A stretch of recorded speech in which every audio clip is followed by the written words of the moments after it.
Weźmiemy na górę kawałek kantówki i wstawimy sobie tą krawędzią, tą kropką do linii tutaj początku. Zobaczymy tylko, jakie tryby ognia. Tak to powinno chyba wyglądać. Informacja na przyszłość, że po prostu nie ma co przesadzać, bo ta pianka dość mocno się rozpręża. Za większych rzeczy zapłaciłem, za część przez to, że jestem małym youtuberem, no dostałem po prostu gratis część tych rzeczy. Siema w kolejnym dniu. Mamy dzisiaj poniedziałek, zaczynamy od nowa. Będziemy dzisiaj chyba robić tutaj izolację już powoli do tutaj zabudowania. Nabijemy kantówki i zaczniemy to powoli izolować. No i musimy tutaj do porządku doprowadzić, bo tu jest straszny bałagan. Zostawiłem ostatnio. Taka sytuacja troszkę wymusiła na mnie wyjście z roboty, skończenie roboty. No i zostawiłem nieposprzątane. Włazy mamy już pomalowane. Tutaj trochę ubrudziłem ostatnio, bo dotknąłem ręką jeszcze jak było nie zaschnięte. Więc myślę, że możemy je włożyć na miejsca swoje i nawet chyba poprzykręcać. Młody, silny chłopak, a prosi widzów o pieniądze na motor. Ludzie, normalna informacja. Jeżeli chcecie się odwdzięczyć za te materiały, które dla Was tutaj robię, a wiem, że duża część osób jest taka, która docenia mój wkład w ten kanał i jak będą chcieli pomóc, no to pomogą. No to nie jest przymusowe. Jak kogoś nie stać, jak ktoś nie ma ochoty, jak ktoś uważa, że to nie jest dobry pomysł, to przecież nie musi dawać żadnych tam wsparć, nie musi stawiać kaw, nie musi nawet pisać komentarzy, ani lajkować filmów. Żaden problem. Naprawdę nie wiem, od czego zacząć tutaj z ogarnianiem tych tematów. Tutaj szyba w końcu jest przyklejona tak, jak powinna być. Mój błąd był taki, że zdecydowanie za mało dawałem tego kleju. Jak już zacząłem go dawać dużo więcej, to wszystko się trzyma, ani drgnie. Samo jest nawalone kleju tutaj w suficie i to wszystko się fajnie trzyma. Ja sobie posprzątałem, przyniosłem sobie pianki i inne narzędzia. Próbowałem tutaj poziomicą laserową sobie rzucić linię, ale niestety tutaj nie ma poziomu i cały czas pipczy, więc laser krzyżowy by się bardziej przydał i bym sobie go ustawił tak, jak mi pasuje. Muszę patrzeć w internecie, bo myślę, że dużo by mi ułatwił taki laser. Ile kosztuje taka zabawka bo tutaj do poziomu nie poustawiamy tych ścian, bo tu poziomu nie ma, tu możemy jedynie właśnie do linii rzucać to wszystko. Tutaj jest plan, żeby wstawić najpierw 9,5 na 4,5 i do niej będziemy przykręcać kantówki tam ramy, która będzie pod łóżkiem. Ja ostatnio dałem trochę dupy z tymi kantówkami, bo przykręcałem je na wkrętach 60 mm. Powinienem to robić na 70 i mam takie, tylko po prostu wziąłem sobie złą paczkę, bo zapomniałem, że zamówiłem dwa różne rozmiary. W związku z tym te kantówki odkręcimy, tak czy siak bym je musiał odkręcić. Przykręcimy tutaj 9,5 na 4,5. Położymy na razie te elementy, które mają tutaj zaślepiać. I jeszcze jedna tutaj.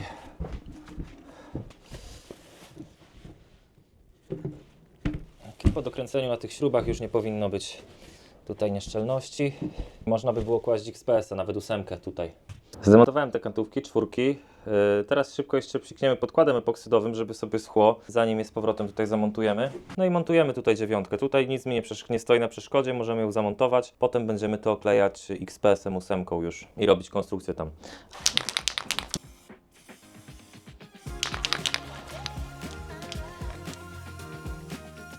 Dziewiątkę, żeby była odtąd, żebyśmy 4 mogli się tutaj do niej przypiąć, które będą szły z dużo autobusu, do których będą ścianki boczne przytwierdzone i żebyśmy się mogli przypiąć konstrukcją pod łóżkiem.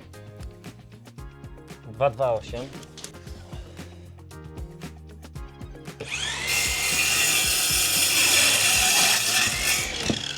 Suniemy te płyty, bo one się w tej chwili nie zmieszczą, będę musiał je dociąć na pilę, ale to już chyba ręcznie dopnę pilarką.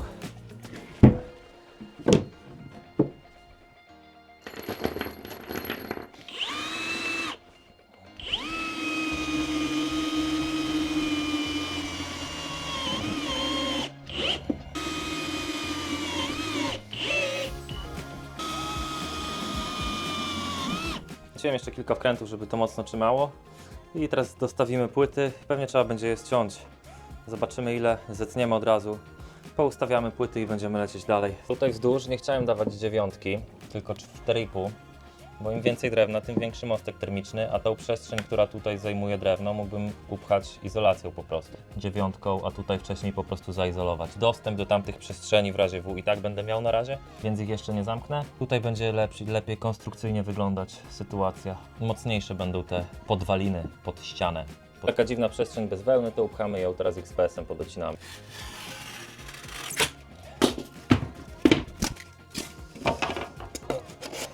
wchodzi ładnie na ścisk. Spoko. I tak od spodu będzie jeszcze oprócz tego, co tutaj jest, ze 4 cm pewnie XPS-a. Tutaj dużo komentarzy było odnośnie izolacji, żeby zawalić te profile. Nie wiem, czy to jest dobry pomysł. Zawsze jak czytałem o izolacji kamperów, było napisane, żeby profile zostawić niezaizolowane, izolować je od zewnątrz. Tu i tak jest mostek termiczny po tych ścianach. Metal bardzo dobrze przewodzi, więc tutaj i tak będzie w takiej temperaturze praktycznie blacha jak na zewnątrz, na tej powierzchni. Niezależnie czy zawalimy ją sypianką czy wiórami, więc tego mostka termicznego tutaj i tak nie unikniemy. A mając przestrzeń powietrzną, jeżeli tam się wytrąca jakaś wilgoć, to ona sobie spływa. Tak jest zrobiona konstrukcja niby w tych wszystkich pojazdach. Ustawimy te płyty tak jak mają być, ustawimy kantówki i przykręcimy od razu.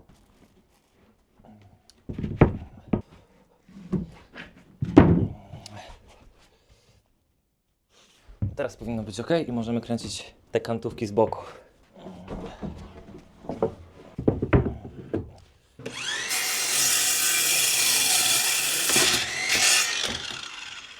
Sobie elegancko pniemy na miejscu. Patrzcie, jak w tej płaszczyźnie się łatwo te kantówki kręci. Wyobraźcie sobie, jak jest łatwo wkręcić, jak jest ciężki dostęp.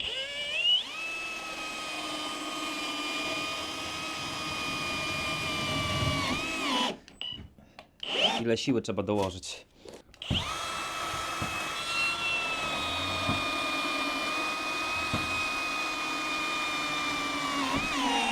Weźmiemy na górę kawałek kantówki, żeby złapać ze sobą te dwie kantówki. Tu po 2 wkręty, tu 2 wkręty i tak samo w drugim narożniku, żeby usztywniło tą kantówkę, bo ona tutaj w tej chwili pracuje. Do tego celu użyjemy wkrętów 5×80.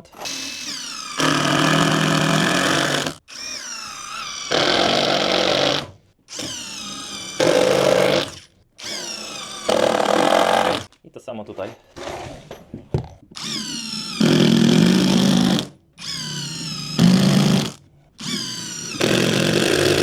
Tutaj mam rozkminę, to znaczy już ją rozwiązałem, ale zastanawiałem się, czy to robić tak i wtedy zacinać kąty, żeby tutaj konstrukcję zrobić.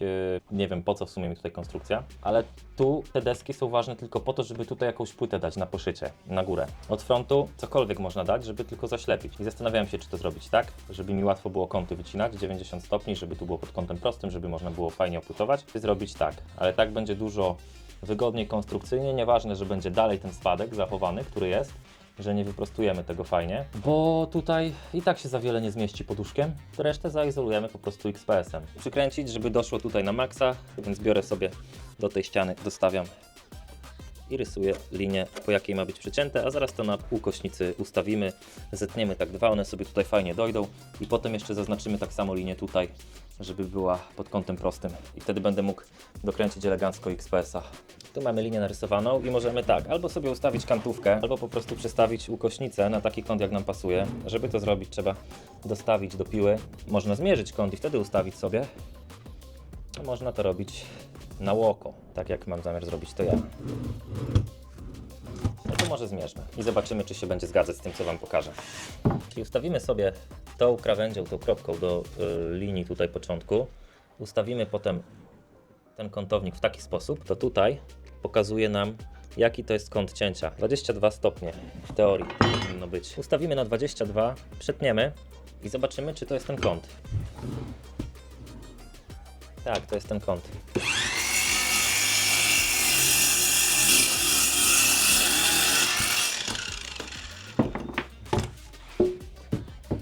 Teraz wiemy, że wszystkie kąty, które będę chciał tam ciąć, to właśnie wystarczy tak wyciąć. No naprawdę, tutaj weźmiemy teraz pod kątem prostym, przyrysujemy linię i to jest linia kolejnego cięcia. Zanim to zrobimy, jak już mamy ustawioną ukośnicę, od razu drugi wytniemy tak samo.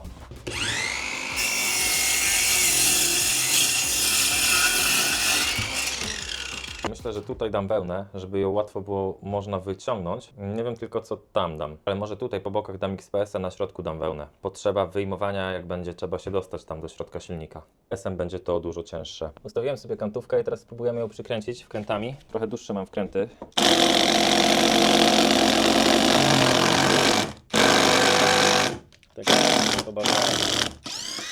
Tego się obawiałem, tam jest blacha po prostu. Najpierw jest cienka blacha i ten wkręt do drewna tego nie przekręci, więc będziemy musieli najpierw rozwiercić. I zmaltretuję tylko tą deskę, kurwa.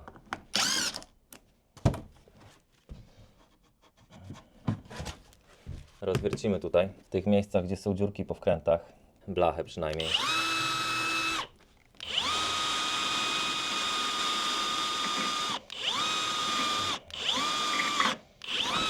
Strasznie łatwo wchodzi w tą drugą warstwę, więc jest opcja, że tam w ogóle nie ma nic.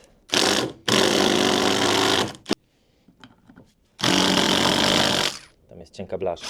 Zakładałem, że tam do końca jest płyta. Skoro tu jest płyta, na to przychodzi ta blacha, klej, linoleum, to myślałem, że tam do końca jest płyta. Się okazuje, że ta płyta wcale nie jest do końca, tylko że zaraz się tutaj kończy za tym. Kawałeczek tej płyty dosłownie. A dalej jest izolacja i blacha. Nie sobie przygotowałem, ale dupa wyszła i na razie zostawiam to. Nie wiem, jak się za to zabrać. Później będę myślał. Teraz biorę się za coś tutaj bardziej przyziemnego i zobaczymy, jak wyjdzie ten słupek w stosunku do podłogi. Dokąd musi ta kantówka dochodzić i gdzie skończy się u góry, jak przeniesiemy. I wychodzi na to, że ona się skończy wcześniej niż myślałem. Mniej więcej tutaj się skończy, jeżeli to zrobimy w taki sposób. Na razie zaczniemy od czegoś łatwego, czyli 226 cm tutaj, żeby do tych słupków przykręcić kantówkę. Przykręcimy do tego i będziemy się zastanawiać, jak układać izolację. U góry pewnie przykręcimy gdzieś kolejną i będziemy te słupki ze sobą spinać.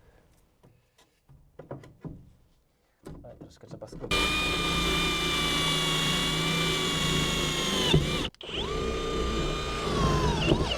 Tam.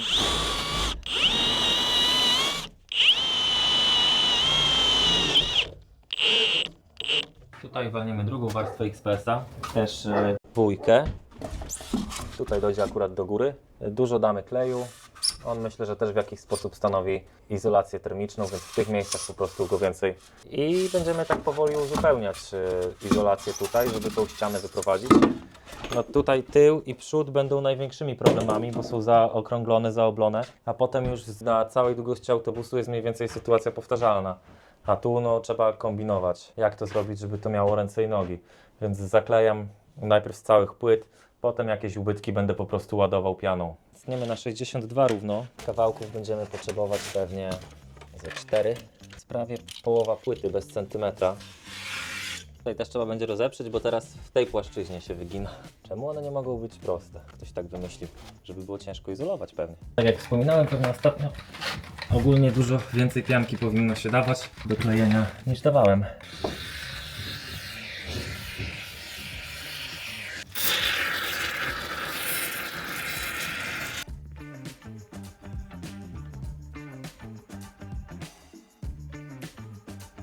Witam uprzejmie w kolejnym pięknym dniu, pełnym przygód i rozczarowań, bo ostatnio trochę tutaj ich jest.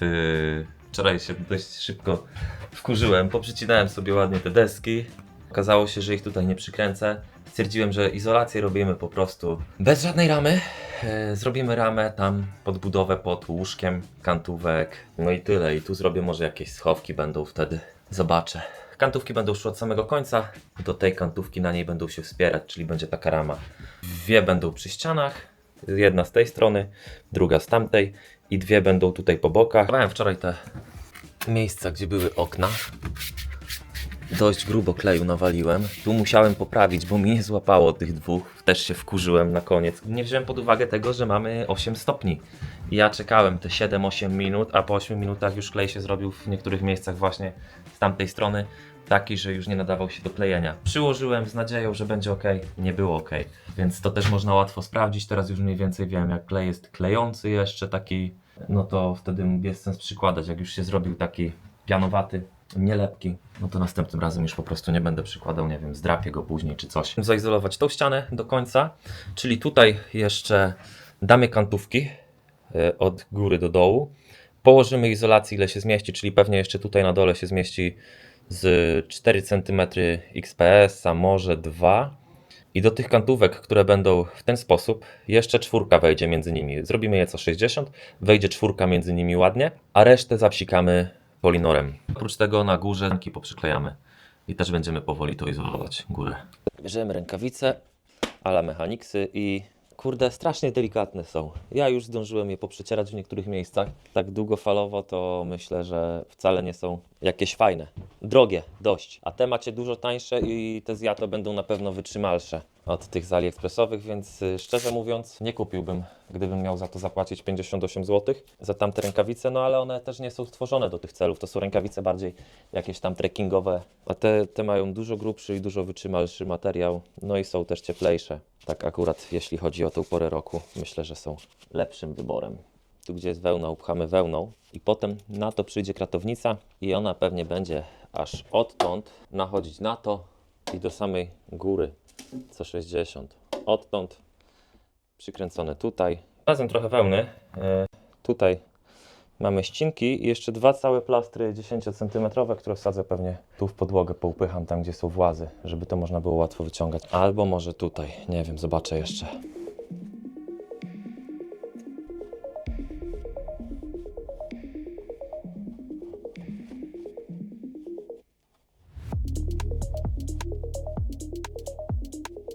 No i upchałem tej wełny tyle, ile weszło. Oczywiście starałem się ją układać tak, jak powinno się ją układać, ale nie wszędzie była możliwość. Chciałem wykorzystać wszystkie odpadki, więc jest jak jest. Ja obstawiam, że tej wełnie nic nie będzie. I miejcie świadomość tego, że to jest eksperyment. Nie polecam tak robić na razie, dopóki nie sprawdzę tego i nie otworzę tej ściany za jakiś czas. Jak otworzę za 2 lata i tam będzie sucho dalej, to znaczy, że taka metoda w takich warunkach, jak ja tutaj będę miał, będzie się sprawdzać.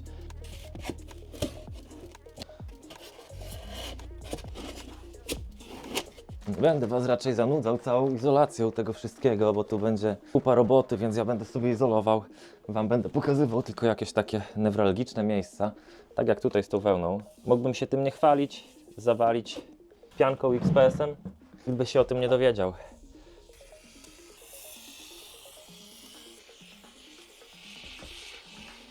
Ogólnie teraz chyba dużo będzie pianowania, klejenia na ten pianoklej, tak jak tutaj tych XPS-ów. Do tego jeszcze prawdopodobnie przyjdzie mi pianować polinorem. Dużo pianowania, a jest w internecie polskim taki majster, który podobno jest mistrzem pianek. Hubert chyba ma na imię, z tego co pamiętam. Możecie napisać do niego, żeby nie chciał pomóc przy piance, bo mi coś te pianki nie idą. Ja nie wiem, dlaczego mi się tak powaliło, że z lewej strony autobusu będzie zawsze świeższe powietrze i dlaczego tam akurat chciałem mieć wcześniej i tak planowałem rekuperatory, ale przecież mamy w Europie ruch prawostronny. Zawsze jak będę parkował autobus gdzieś, to po prawej stronie będzie najprawdopodobniej przyroda, a po lewej stronie będzie ulica. Więc z prawej strony będzie w teorii świeższe powietrze. Druga ważna sprawa. Od strony ulicy, czyli od strony lewej autobusu, mamy wylot Webasto. Tego, które jest na pokładzie. W tamtym miejscu też zrobię wylot Webasto, które będzie ogrzewać, to chińskie Webasto, łatwo będzie je wymienić w razie W, które będzie ogrzewać mi sypialnię. Chociaż nie wiem, czy to będzie potrzebne, bo jak będę miał piecyk na pelet, to przypuszczam, że bardzo rzadko i sporadycznie będę tego Webasto używał, chyba że mi się nie będzie w piecyku chciało napalić. Tu mamy wylot Webasta. Co do rekuperacji, będzie gdzieś tutaj, tu będę miał biurko z drugiej strony, jak najwyżej zrobimy, więc tutaj na środku pewnie gdzieś wywiercimy, bo tą rekuperację chciałbym zrobić jeszcze przed wyjazdem.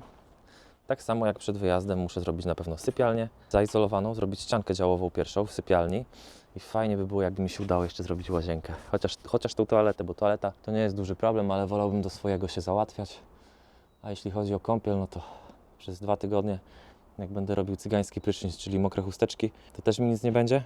Wykąpać się raz na jakiś czas u Kamila, czy nawet w jeziorze, to nie jest dla mnie problem żaden. Więc będą trochę spartańskie warunki, ale myślę, że wyjdzie mi to na dobre. Projekt troszkę przyspieszy dzięki temu, że pojedziemy do Kamila. Mam taką nadzieję. No takie pierdoły nawet jak z dachem. Nie wiem, czy mnie będziecie oglądać, jak będę podróżował, bo pewnie wielu z Was już nie będzie podróż interesować, jak sobie będę jeździł tym kamperem gdzieś tam po Europie, jeżeli w ogóle z Polski ten kamper wyjedzie. Od tego zacznijmy. Ale jeżeli by się udało, jeżeli bym sobie podróżował po Europie kamperem i chcielibyście oglądać, to fajnie by było, jakbym miał jednak ten motor, żeby sobie dojechać po pierwsze do centrów miast, po drugie jakieś serpentyny, górskie miejsca, gdzie niekoniecznie jest sens się pchać kamperem. Zostawiałbym sobie kampera na fajnym parkingu i jeździł objazdówkę z 200 km wokoło tam ciekawszych miejsc. Na przykład jak w Chorwacji byłem w Splicie chyba, to Cetina, nie wiem czy kojarzycie Cetinę, takie źródełko, które z góry wygląda jak wielkie oko. Źródło rzeki to jest chyba, no przepiękna woda. No i tam żeby dojechać, no to musieliśmy się samochodem tuc 2 godziny. Motorem by było trochę szybciej, autobusem tuc się tam sobie nie wyobrażam, żeby porobić fotki czy coś. Tak samo na jakieś szlaki turystyczne, na jakieś takie atrakcje. Po co palić autobus i palić 20 litrów, jak mogę sobie wsiąść na motor i on mi spali tam 6, załóżmy w trasie, czy nawet mniej. Więc motor na pewno kupię. Jeżeli będziecie chcieli się do tego celu dorzucić, to przypominam, że istnieje taka możliwość na Patronite, do którego link znajdziecie w opisie filmu. Tak samo istnieje możliwość, żeby postawić mi kawkę i wesprzeć ten piękny projekt. A mi gadam, zamiast się wziąć za robotę i posprzątać, to napieprzam do kamery. Ale posprzątamy zaraz, jak to sobie troszkę wyschnie ten XPS i będziemy robić kantówki tam co 60 cm, tak żeby ładnie wszedł XPS 4 na tej ścianie. I dzisiaj będziemy Polinora pewnie walić, bo mamy dzisiaj 8 stopni, Polinor jest od 5 stopni. W środku tu nawet myślę, że jest cieplej. Włączę nagrzewnicę jeszcze na chwilę, żeby tutaj pochodziła, nagrzała te XPS-y, bo temperatura powierzchni, do której będzie klejony Polinor, ma być niby 10 stopni. To też jest istotne, a zbiornik sam Polinora ma być między 18 a 25 stopni Celsjusza. W domu mam 20, więc myślę, że jest ok. Jak się sprawdzi ten Polinor, no to prawdopodobnie zamówimy od razu większą ilość i będziemy lecieć tutaj z tematami. Jeden element mamy już wycięty, będzie sobie tutaj dochodził, zakryje akurat tą wełnę idealnie. Resztę tutaj co braknie uzupełnimy pianką, ale wcześniej to na pianokleju przykleimy tutaj ładnie albo nieładnie, zależy jak nam wyjdzie. Mam nadzieję, że wyjdzie ładnie. Wyrobione, proszę Państwa. Teraz jest gotowe już do klejenia, więc lecimy po klej.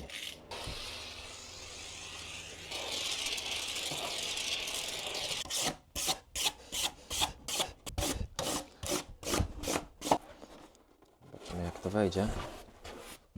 Chociaż...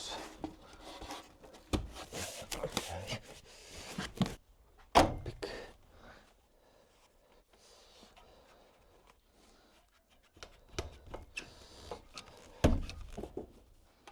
Dołem tam raczej nie powinno się nic stać. Dobra. Nie wiem czy pamiętacie jak kleiłem klejem kontaktowym wcześniej, ale kleiłem to źle, bo nie doczytałem jednego ważnego słowa. Obie powierzchnie trzeba tym klejem psikać, odczekać 30 sekund i dopiero go przykładać. A ja wcześniej psikałem tylko jedną. I się dziwiłem, że nie klei. Zobaczymy teraz jak sklei. W teorii po 30 sekundach powinien od razu złapać bez żadnego przyciskania, bez rozpórek. Przyciśniemy tylko tak, o! Przytrzymamy chwilę. Nie dość, że trzeba czytać instrukcję, to trzeba to robić uważnie. Więc dość mocno nam to ułatwi pracę przy izolacji. Tego końcówkę już mam z Unimetu, ale mam jeszcze dużo tego kleju na stanie, bo zamówiłem przez internet. Będziemy kleić te powierzchnie tutaj, właśnie w taki sposób jak przed chwilą widzieliście. Tylko muszę jeszcze powycinać otwory pod wkruby, które wystają. Żeby to zrobić, biorę sobie, przykładam, odbijam po prostu, uderzam w tym miejscu, gdzie są śruby, one mi zaznaczają takie. Ja sobie wycinam to z nadmiarem, żebym potem mógł się dostać kluczem udarowym i będziemy mogli spokojnie rozkręcić to potem. Tylko trzeba ją trochę wygiąć. Tu wepchać, kurde jak to jest przyklejone. Obecną tak wygląda ściana płaczu, znaczy mam nadzieję, że nie płaczu, że tu będzie wszystko ok. I będziemy kleić, wyklejać tą izolację po kolei. Wszystko co mamy ładujemy tutaj.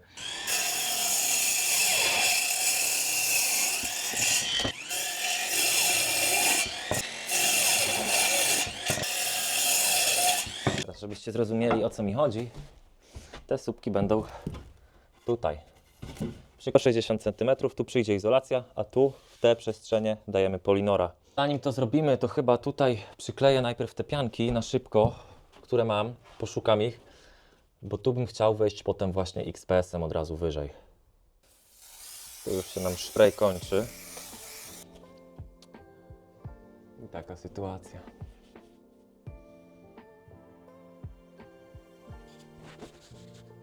I przypadamy. Mam nadzieję, że to wejdzie w miarę fajnie.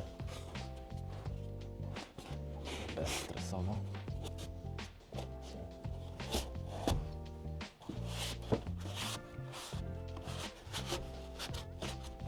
Mamy taki klej z Allegro. Ten jakby lepiej troszkę psika.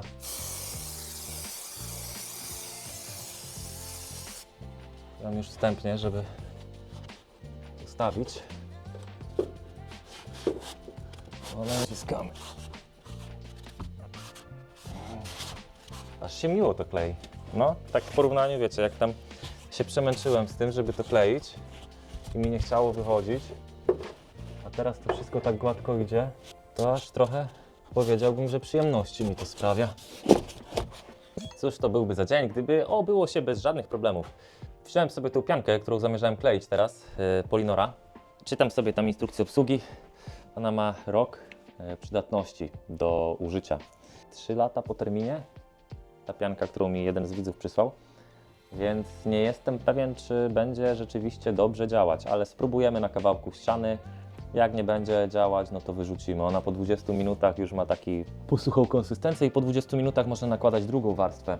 Więc spróbujemy jedną przestrzeń, ja tu sobie przygotuję wszystko. Zobaczymy, co z tego wyjdzie. No, prawdopodobnie tak czy siak trzeba będzie zamówić więcej tego Polinora, bo szczerze mówiąc patrzyłem za różnymi produktami. Póki co nie widzę nic sensownego, żadnej sensownej alternatywy do tego Polinora. Niestety, nie widzę.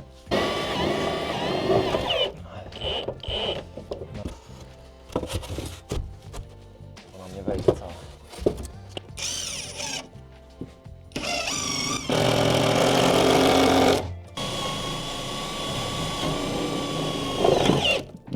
Ale otworzymy w tym bałaganie ten sprzęt, przyniesiemy butelkę z wodą, bo wiaderka nie mam i zobaczymy, czy w ogóle da radę zrobić taki strumień, jak mi jest potrzebny. Standard instrukcja, to jest chyba do płynu, taki mieszalnik, sam pistolet, czy sama myjka, no nawet kawał sprzętu. O, jest, ok. Wygląda na solidny, jeszcze z jakimś bajerem, nie wiem co to jest, jakiś filtr pewnie, żeby syfu nie wciągało. Zobaczymy tylko, jakie tryby ognia ma. Najpierw musimy to zrobić, no bo potem jak już rzucę Polinora, no to nie będzie czasu na to, żeby sobie testować, otwierać, sprawdzać i ustawiać ten pistolet. Tylko wtedy już będzie czas na robotę. Trudny autobus to możemy. Ale to z przyłożenia praktycznie, żeby cokolwiek umyć. Raczej do zmoczenia. Trochę za mocno będzie na to, co ja chcę, ale po prostu będę dawał takie.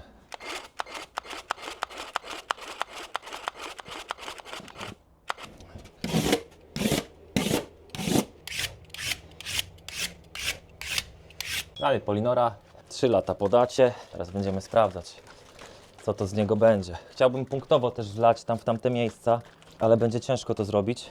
Myślę, że z 10 stopni tu jest na pewno. Tu jest więcej niż 10 stopni, więc temperatury mamy ok. Materiałów. Widziałem już kilka filmów, jak to robią tym Polinorem. No i w teorii powinno być ok. Nakręcamy wężyk i lecimy z tematem.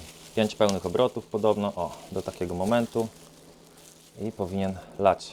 Nie wiem, czy wy będziecie widzieć cokolwiek tutaj. Leje.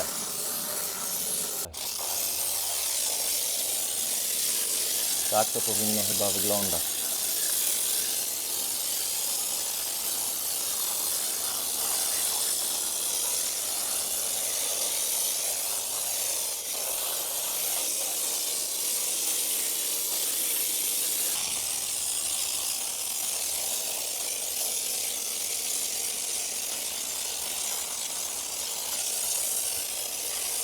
Będziemy przyklejać XPS. Mam nadzieję, że się przykleją.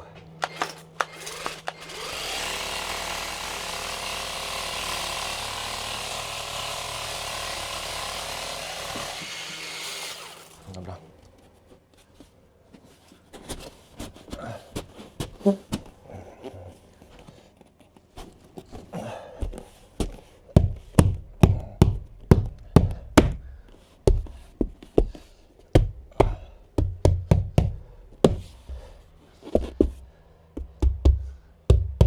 Cały autobus na pewno dużo by tego poszło. No ale chyba nie będzie wyjścia i trzeba będzie tak izolować.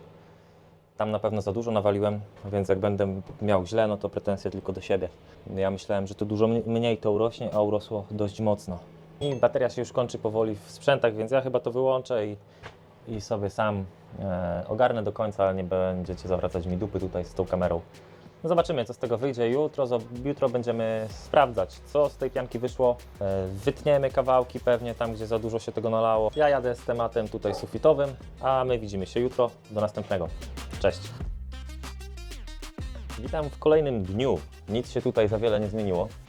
Jest bałagan jeszcze większy niż widzieliście ostatnio. Przykleiłem kilka pianek. Żeby przykleić pianki, musiałem też wyciąć tutaj te blachy, co wystawały, bo nie chciały dojść. Tu widzicie, pianka się nie przykleiła właśnie przez tą gównianą blachę. Ten kawałek trzeba będzie przykleić. A tak poza tym to jest podoklejane w miarę fajnie. Więc tutaj przestrzeń, gdzie będzie sypialnia, mamy już zaizolowaną pianką na suficie, całkowicie praktycznie. Tutaj mamy zrobionego polinora między tymi XPS-ami, tutaj pod spodem. Te płyty fajnie usztywniło. Nie chciałem dawać polinora jako pierwszej warstwy do blachy. Z jednej strony by to fajnie skleiło, ok, ale z drugiej strony jak blacha będzie w lecie nagrzana, ten polinor może rozszerzyć się i wtedy mogłoby mi powypychać. A jak go dam jako drugą warstwę, gdzie już jest wstępnie zaizolowane, tak jak tutaj widzicie, to myślę, że nic z nim nie powinno się dziać. Dzisiaj zamówiłem też polinora. Tam są w kartonach 12 sztuk chyba. Zamówiłem 4 takie kartony plus jakiś tam pistolet i inne rzeczy. A więc będziemy takie przestrzenie, gdzie trudno by było XPS-a ładnie ułożyć równo, na przykład tutaj. Wiem, że na dachu będzie po prostu, jak przyjdzie XPS prosty, to tu będzie szpara pewnie z 3 cm. Więc warstwa polinora i dopiero XPS. Kapitan Przyczepa na swoim kanale robił właśnie taki podobny test, tylko nie dawał płyty XPS, tylko dawał płytę wiórową. Kładał i sprawdzał, jak wyglądała struktura tego polinora. Moim zdaniem w takich miejscach się spisze świetnie. Tutaj też by się spisał spoko, tylko no jest ryzyko, że pofaluje tą blachę, chociaż tu jest na tyle wzmocniona, tak mi się wydaje, że może by tego tak nie pofalowało, ale wolę nie ryzykować. Zresztą mi tam z drugiej strony na walorach estetycznych jakoś bardzo nie zależy, tylko ważniejsze jest dla mnie, żeby to przypadkiem kiedyś tam nie wypchało po prostu blachy do środka. Po pierwsze, karoserię mamy białą w kamperze, więc nie powinna się tak bardzo nagrzewać w lecie. Po drugie, będzie już wstępna warstwa izolacji, która nie dopuści takiej temperatury, nie wiem, 40 stopni czy 45 do tego polinora, który tutaj będzie, przed kolejną warstwą XPS-a. Jest pytanie tutaj, bo tu będzie łazienka. Tutaj będziemy mieć kabinę prysznicową wpuszczoną w tą dziurę w podłodze. Brodzik głęboki, taki niższy. Tutaj będzie podłoga na równo z tym i problem jest tutaj, bo tu pewnie będę chciał dać wentylator łazienkowy. Tu nie ma opcji, żebym wypuścił wentylator na zewnątrz, więc będę musiał jakimś kanałem polecieć w dół. I pytanie, co myślicie o tym, żeby właśnie tutaj wentylator łazienkowy, kolanko takie od okrągłego do prostokątnego i w dół polecieć i wypuścić albo tutaj, albo pójść jeszcze niżej i wypuścić w podłogę. Tylko wtedy ten cały kanał będzie wypchany zimnym powietrzem i będzie stanowić mostek termiczny. Chyba lepiej go zrobić jak najkrótszego, jeśli już ma być. Tutaj po prostu zrobię taką klapkę, która się będzie sama zamykać. To będzie zaizolowane. Chyba tak zrobię. Tutaj wlatuje rama z kantówek takich. Muszę ją mocno poprzykręcać do tych profili. Ona będzie do samego tego profila. Tutaj będzie się kończyć ściana. Po 2 śruby pewnie. Na każdy jeszcze klej pewnie dam 0,40, żeby to w miarę mocno trzymało, bo to się będzie trzymać tak naprawdę tylko na 2 profilach. Tam dalej będzie dochodzić konstrukcja i jeszcze będzie się wspierać o ten podest. Tylko muszę się zastanowić, jak to zrobić, żeby to wygląda tak, że nie chciałbym, żeby to łóżko wystawało dużo materac ponad okno. Najlepiej, żeby się kończył pod oknem. Tu zrobimy deseczkę. Materac, żeby się kończył na takiej wysokości. To mamy 20, więc materac wystawałby z 4 cm ponad, bo 4 cm ma rama. Jeżeli tu bym te siłowniki zamontował do tej kantówki, która będzie przykręcona na tych profilach i jeszcze tam. Wam szybko pokażę błędy, jakie się pojawiły przy tym moim polinorze. Jeżeli dacie za grubą warstwę, to się tworzą takie pęcherzyki powietrza. Nie jest to takie twarde jak XPS, nie jest to takie gęste, ale wydaje mi się, że powinno robić robotę, jeżeli nie dopuścimy do tego, żeby się przegrzewała ta piana i rozprężała za bardzo. No jeżeli ją nałożymy dobrze w cienkich warstwach, tak naprawdę po jednym przelocie powinno się odczekać 20 minut i robić kolejną warstwę. Warstwa powinna mieć do 4 cm jedna, a tutaj no nie spodziewałem się po prostu, że ona tak spuchnie. Informacja na przyszłość, że po prostu nie ma co przesadzać, bo ta pianka dość mocno się rozpręża. Tylko że to schodzi. To nie jest tak, że ona od razu rośnie, tylko ona nawet do 20 minut zwiększa swoją objętość, nie w zależności od temperatury. Dzisiaj mamy trochę zimniej, zaraz tutaj odpalimy farelkę. Pewnie jak się wezmę za robotę, to nie będzie to takie uciążliwe, ale na razie nie jest zbyt przyjemnie. Niech się troszkę nagrzeje. I co? I będziemy sprzątać i lecieć z konstrukcją drewnianą tutaj. Przyniosłem sobie troszkę materiału. Myślę, że na razie powinno wystarczyć. Skręciłem sobie taką podpórkę, żeby była na tej samej wysokości co piła. Będzie mi dzięki temu łatwiej ciąć. I tniemy pierwsze 2 słupki. Chciałbym, żeby ta kantówka jeszcze przyłapała się o ten słupek, więc będziemy musieli rozmierzyć od tego słupka Do tego słupka 196. Wtedy łapiemy tutaj 2 wkręty, tutaj 2 wkręty, tutaj 2 wkręty. Tu musi być cieniowanie, bo tu nie idzie prosto. Trzeba będzie kawałek ściąć końcówki, kantówki jakie.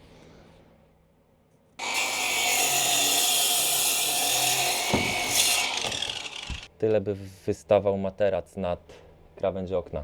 Więc nie do końca, więc będziemy musieli jeszcze stąd ściąć. Prawdopodobnie zęba wyciąć. To ma być wycięte.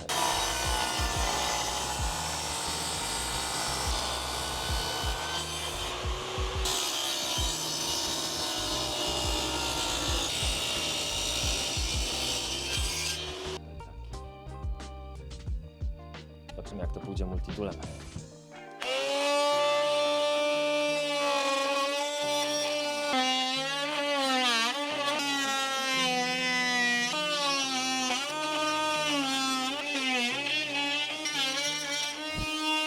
Teraz pasuje, żeby było z 25 cm do krawędzi okna. Jest 25.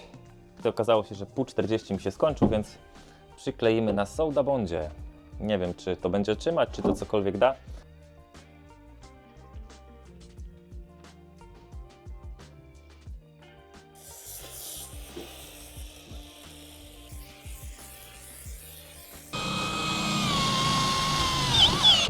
Analogicznie, tylko ładniej i lepiej zrobię teraz z drugiej strony. Tutaj na ramię łóżka na środku zrobimy 2 podpórki, rozstawimy w równych odległościach. No i po ciężkich obliczeniach matematycznych, podczas których popełniłem kilka razy błąd, rozrysowałem sobie, gdzie mają być słupki. Słupki będą stać tak, one będą podpierać belkę, która będzie szła od jednej strony do drugiej. Tutaj będą pierwsze słupki, do tej belki potem będą przykręcone tam elementy konstrukcyjne.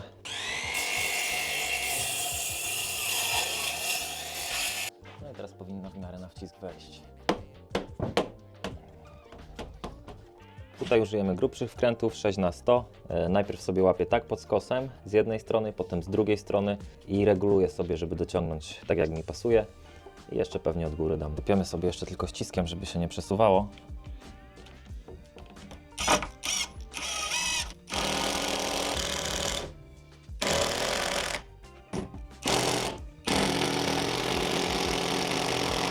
I będę mierzył, przystawię, odrysuję z drugiej strony. Chwila prawdy. Pyk. No, wchodzi idealnie. Jak stąd.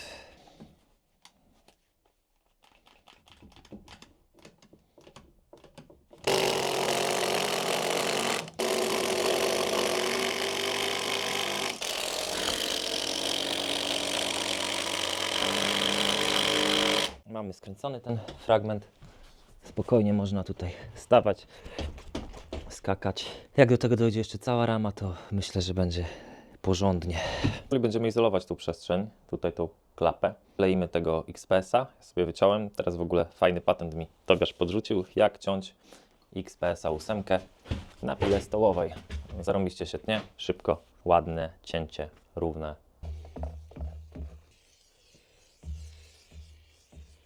Szybko tutaj posprzątam i będziemy też kleić tutaj płyty. Posprzątane. Co, musimy najpierw nakleić te płyty, zmierzymy sobie razem z tymi płytami, żeby tu weszło na górę.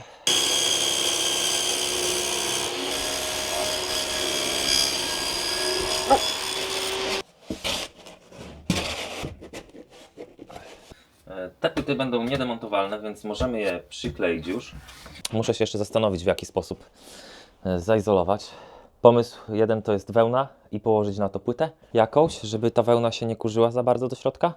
No i w razie, gdybym coś z silnikiem chciał robić, no to po prostu tą wełnę sobie łatwo wyjmę.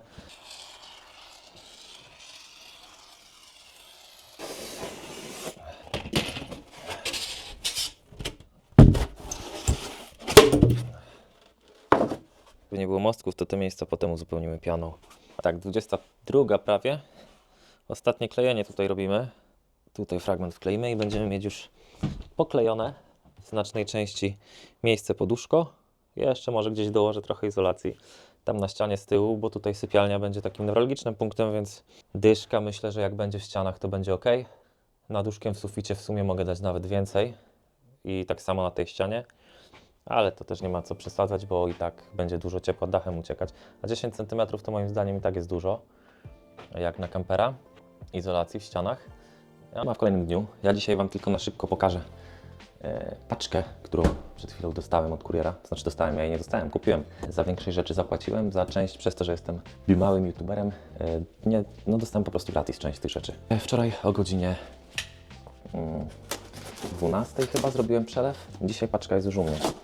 W zasadzie 4 duże paczki. A jest to Polinor, moi drodzy. Polinorek. No tu akurat mamy chyba te, za które zapłaciłem. Kupiłem 4 takie opakowania, plus pistolet i jakiś tam strój do psikania. Pozamieniamy to. Zobaczymy, co dostałem gratis. Za to, że wstawię link i że pokażę Wam na filmach, jak tym Polinorem się izoluje kampera. Mamy na przykład cały karton gratisowych pianek, tylko też są kleje montażowe. Ten jest akurat po dacie 2 miesiące. Używałem 3 lata po dacie, był sprawny, więc myślę, że tym też nic nie będzie. Wiecie, spoko, czasami wystarczy podzwonić, porozmawiać z ludźmi, powiedzieć, że jest taki i taki projekt i moim zdaniem fajnie coś dostać za friko. Tutaj mamy chyba te zamówione przeze mnie paczki. Dostałem zestaw taki, okulary, maseczkę. Tu jest pistolet, który też zapłaciłem za niego normalnie. Znaczy nie normalnie, bo też umówiłem się na niższą cenę. Teflonowy. Zobaczymy, czy będzie lepiej robił robotę. No dostałem jakiś tam rabat po prostu na to. Więc nie będę Was kłamał, że normalnie zapłaciłem. Mówię jak jest. I tu kolejne polinorki. 2 opakowania plus te pianki dostałem gratis do testów.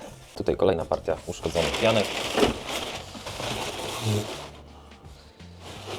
Te prawdopodobnie wykorzystam w takich miejscach, gdzie ta jest uszkodzona, bo ubrudzona i co? 2024 11 22. Tak wygląda obecnie moje stanowisko do montażu filmów. Dzisiaj tutaj spędzę cały dzień i to stanowisko będziemy musieli przenieść do autobusu, który stoi tam.